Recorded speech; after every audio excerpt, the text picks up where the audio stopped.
Okay, we're going to do another analytical geometry exam question. And let's just start off by trying to understand what the situation is here with the question.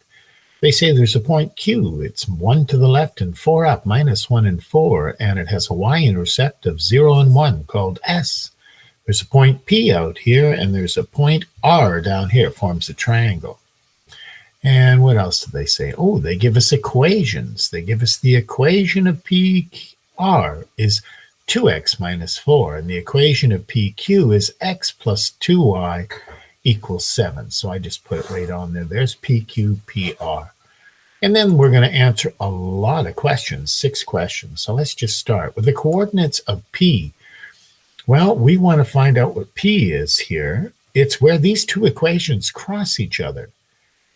Now, we want, if it was both y equals, we could let them equal each other to find out what they cross. The other thing is we can substitute. If y equals 2x minus 4, if we rub out that y and put 2x minus 4 and then solve, we're going to get the x coordinate of where they cross. And that's exactly what we do.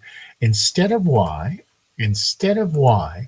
we put in 2x minus 4 because y equals that. So we can replace y with 2x minus 4. Substitution. Well, 2 times 2x is 4x plus 1 more x is 5x. 2 times minus 4 is minus 8. Add 8 to both sides, 5x equals 15. Divide both sides by 5 and x equals 3. Well, if x equals 3, how can we figure out what y is? Well, just put 3 in there. 2 times 3 is 6. 6 minus 4 is 2. So the coordinates of P must be 3 and 2. And hey, it kind of looks kind of nice in the picture. 3 along and 2 up. Let's look at the next question. If O1 is the midpoint of QR to determine the coordinates of R, well, this is right in the middle of this. So when we add these two x values and divide by 2, we should get 0.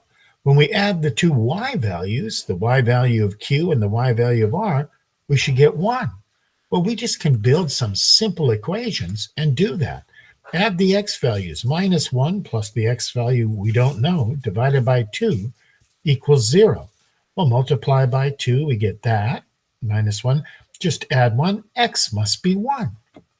Well, 4 plus y divided by 2 equals 1. 4 plus y divided by 2 is equal to 1. Multiply by 2, we get that.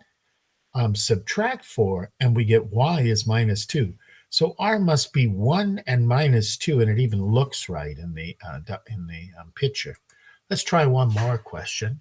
Determine the equation of the median of PS.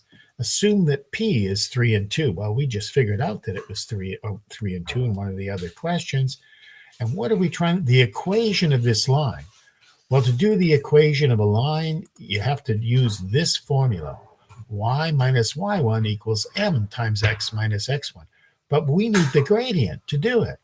And the gradient, we just use the gradient formula and find the gradient of PS. So do that. 2 minus 1, the change in y, over 3 minus 0, the change in x. The gradient of PS is 1/3. Then we take that 1/3, we put it in for m, and we take either of these points, but I think this is the easiest point. The x coordinate is 0, so it's x minus 0. And then y1 is 1, so it's y minus 1. There it is, 1/3 x. Add the 1 to the other side, and we've got it. Well, that's the first 3 questions. We'll see if we can do the other questions in another video. Okay.